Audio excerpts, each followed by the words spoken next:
ఆకులు ఆకులు మాత్రమే తింటూ వారి యొక్క జీవనాన్ని గడిపారు.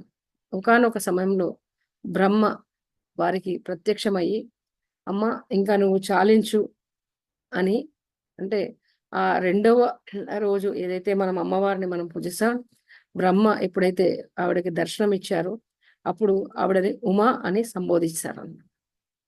అందుకని కొన్ని అంటే అమ్మవారి రూపాల్లో మనం కొన్ని పేర్లను చెప్పుకున్నప్పుడు ఉమా అంటే పార్వతీదేవి యొక్క నామాలలోని కొన్ని నామాలు ఉమా అని కూడా పిలువబడతాయి.